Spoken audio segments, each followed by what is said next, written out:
আজ আমি যা করলাম তা আমার নিয়মের বাইরে। এই লেডি কমান্ডো মোটরসাইকেল থেকে নামা মানে মেসেকার হয়ে যাওয়া। কিন্তু আজ তোমাকে দেখে কেন জানি আমার মায়া হচ্ছে। তাই বলছি, কোনো ঝামেলা না করে ফিরে যাও। যারা মানুষের শত্রু, দাঙ্গা হাঙ্গামা করে বেড়ায়, তাদের দেখার পর এই বিজলির হাত পা বিজলির মতোই চলে। কিন্তু তোমাকে দেখে আজ আমারও মায়া হচ্ছে। তাই বলছি, তুমি তোমার বাহিনী নিয়ে ফিরে যাও। মানুষের শত্রু আমি নই। আমার আজকের হাঙ্গামা মানুষের স্বার্থে, এই টার্মিনালের শ্রমিকদের স্বার্থে। আমার আজকের হাঙ্গামা এক জনদরদী নেতার স্বার্থে। এই টার্মিনাল শ্রমিকদেরই থাকবে, কাউকে দখল নিতে দেব না। আরে দখল তো আমি আজকে নেবই। আমি তোমাকে অনুরোধ করছি, ফিরে যাও। আমি তোমাকে আদেশ করছি, ফিরে যাও। লেডি কমান্ডো কারো আদেশ মানে না। তাহলে আদেশ মানতে আমি বাধ্য করব।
পুলিশ আমার বাসায়?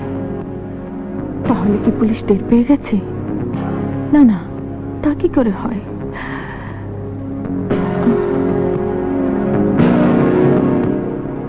না, আমি তো কোনো প্রমাণ ফেলে আসিনি। আমাকে ধরবে কেন? আসুক পুলিশ, আমি তো ঘর থেকেই বেরোনি। আমি তো ঘুমোচ্ছিলাম। আয়ে ঘুম যাও চুমকি।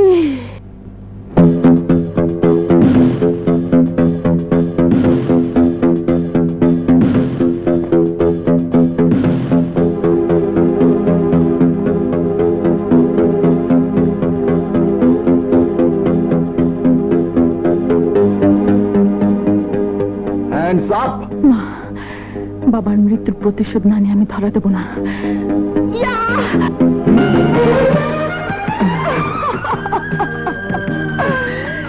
এলি, তুমি?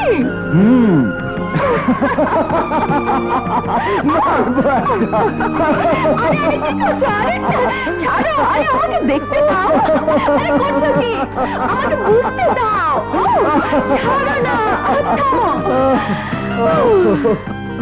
সারদা থেকে কবে এলে? সারদার ট্রেনিং তো শেষ, কিন্তু যার কাছে আমার হাতে খড়ি,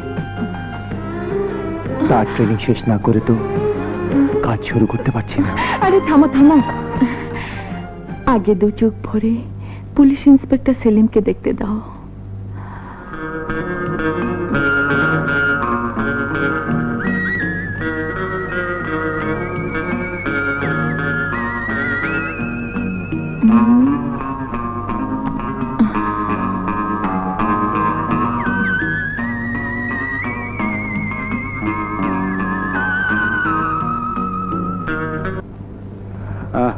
ধানমন্ডি লেকের পাড়ে একটা বস্তি আছে, আমি তোমার রানাকে মুক্ত করে দেব যদি তুমি ওই বস্তিটা জ্বালিয়ে পুড়িয়ে ছাই করে দিতে পারো।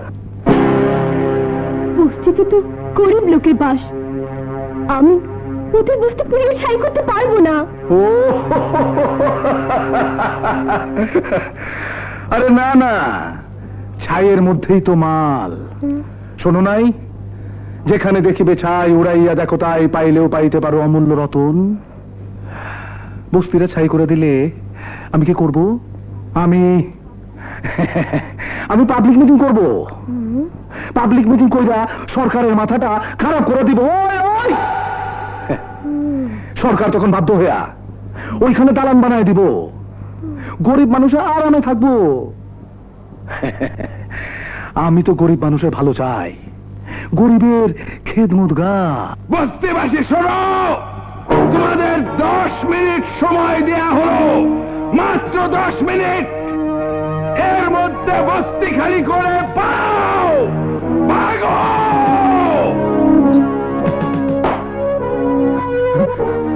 দোয়াই লাগে বাবা, বাল বাচ্চা নিয়ে পথে বসেও না।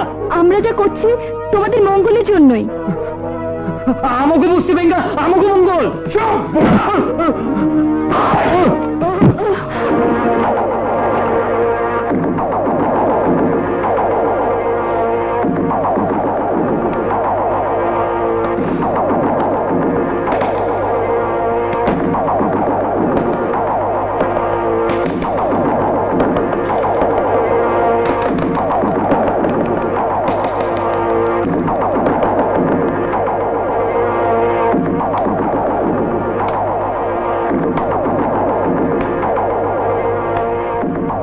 আবারও তুই আমার কাজে বাধা দিতে এসেছিস? হ্যাঁ, এই শহরের যেখানে অন্যায়, যেখানে অত্যাচার, জুলুম, নির্যাতন, হাঙ্গামা, যেখানে অসামাজিক কার্যকলাপ হয়, মদ, জুয়া, স্মাগলিং, অবৈধ দখল, সেখানে আমি ঝাঁপিয়ে পড়ি। কারণ এই সব লোকদের সূত্র ধরেই আমি আমার পিতার হত্যাকারীকে খুঁজে বের করতে চাই, আর এই সমাজ থেকে অন্যায় অত্যাচারের উৎখাত করতে চাই। মিথ্যে কথা, মানুষের সর্বনাশকারী লেডি কমান্ডের মুখে এসব বড় বড় গুলি মানায় না।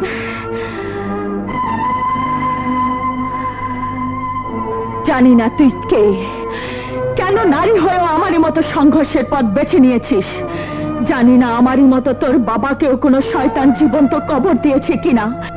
জানি না তুইও আমারই মতো মা হারিয়ে, বোন হারিয়ে, নারীত্বের কোমল রূপ বিসর্জন দিয়ে এই কঠিন পথ বেছে নিয়েছিস কিনা। যদি তাই হয়ে থাকে, তবে অন্যায়ের পথ ছেড়ে ন্যায়ের পথে চলে আয়। ন্যায়? আরে আমি তো ন্যায়ের পথেই আছি, অন্যায়ের পথে আছিস তুই। আজ তোকে চিরদিনের জন্য সে পথ থেকে আমি সরিয়ে দেব।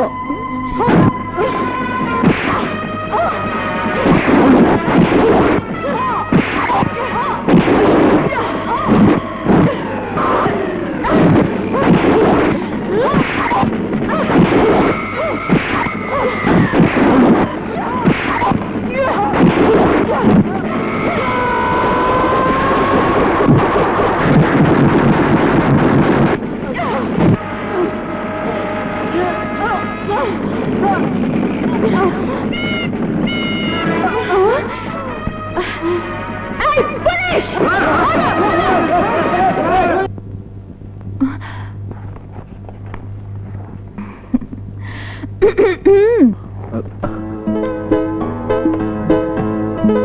তুমি কেন, আমার বাথরুমে আর কাউকে আশা করেছিলে নাকি? না, কিন্তু চাচা মিয়া, মায়া এরা কেউ বলতে পারলো না তুমি কোথায়। ওরা তো আর তুমি না যে ওদের চোখে তারায় তারায় আমি থাকবো। আমি তো তোমার দেখা না পেয়ে চলে যাচ্ছিলাম। ইস, এইটুকুতেই সাহেবের ধৈর্য শেষ? আর আমি তো দিনের পর দিন, রাতের পর রাত সাহেবের পথ চেয়ে বসে থাকি। সাহেবের একটু সময় হয় না। ওটা আমার দোষ না, চাকরির দোষ। আচ্ছা, একে তো নতুন চাকরি, তার উপর পুলিশের চাকরি। চোর ডাকাতের পিছনে ছুটতে ছুটতে সময় শেষ। তাহলে তো আমাকে চোর ডাকাতি হতে হবে, যাতে তুমি দিনরাত আমার পেছনে ছুটো। তুমি কি চোর ডাকাতের চেয়ে কোনো অংশে কম? তুমি তো কমান্ডো, লেডি কমান্ডো। মানে? যেভাবে কমান্ডো স্টাইলে আমাকে রাস্তা থেকে তুলে তোমার এই বাড়িতে এনে আমার বুকের ভিতর থেকে হৃদয়টাকে ছিনিয়ে নিলে, তাতে তো তোমাকে শুধু ছিনতাইকারী বলা যাবে না।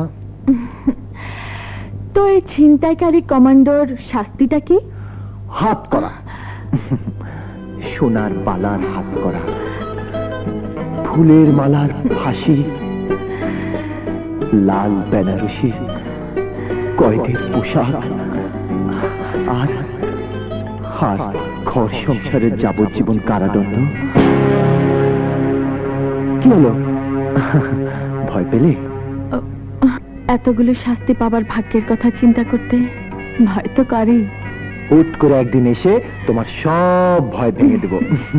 মানে সাহেব এখন যাবেন, এই তো? চাকরি ঠিক রাত 10টায় দুটো হোটেল রেড করতে হবে, যেভাবে একদিন হঠাৎ তোমার বাড়ি রেড করে তোমাকে ফুলসজ্জার হাজতে নিয়ে যাব। আসি।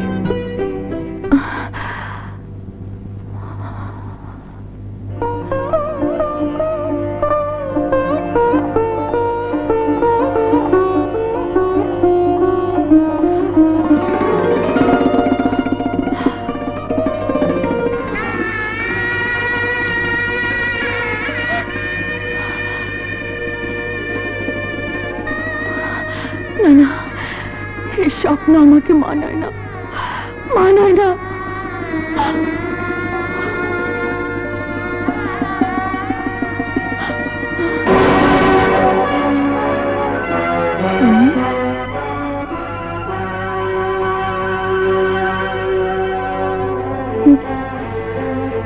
তোমার এই বেশ, পরনে শাড়ি, চোখে পানি, মুখ ভরা মায়া মমতা।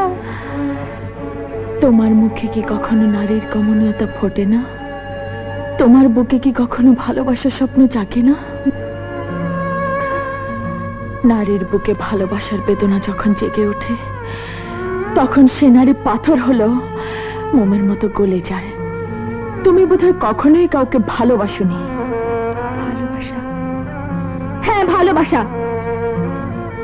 ভালোবাসার জন্যই আজ আমার এই রূপ। ভালোবাসার জন্য আজ আমি গ্রাম থেকে শহরে ছুটে এসেছি। যা কিছু করছি সবই আমার ভালোবাসার জন্য। এমনকি আজ যে তোমাকে খুন করতে এসেছি, সেও আমার ভালোবাসার জন্য। কারণ তোমাকে খুন করলে আমি আমার ভালোবাসার মানুষকে ফিরে পাবো। আমাকে খুন করলে?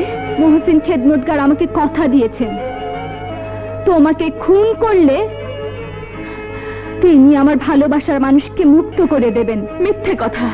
ও তোমাকে মিথ্যে কথা বলেছে, তোমাকে ধোঁকা দিয়েছে।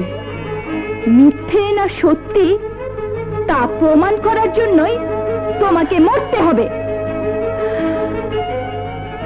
বেশ, আমি তো আমার ভালোবাসার মানুষকে কোনোদিন পাবো না। তাই আমারই কোনো বোন আমার জীবনের বিনিময়ে যদি তার প্রেমিককে ফিরে পায়, তাহলে আমি ভাববো আমার মৃত্যু সার্থক হয়েছে। বোন? না না, বোন বলে ডেকে আমাকে দুর্বল করার চেষ্টা করো না। তোমাকে আমার হত্যা করতেই হবে। করো হত্যা, চালাও গুলি, চালাও, চালাও গুলি, চালাও।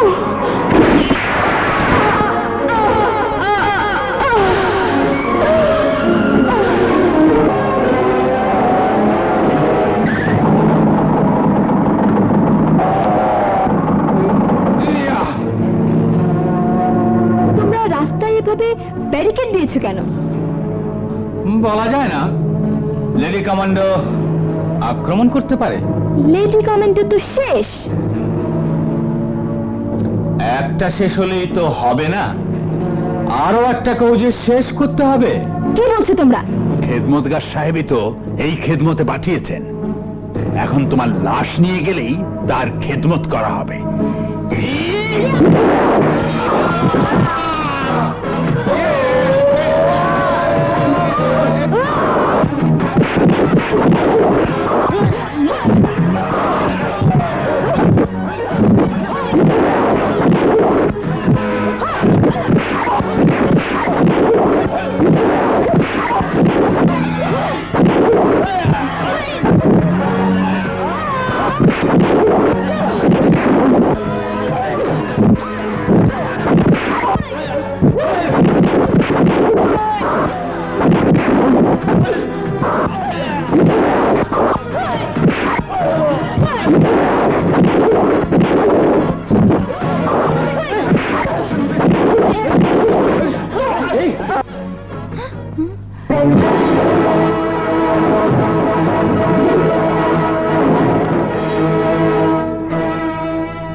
হ্যাঁ, আমি মরিনি, কারণ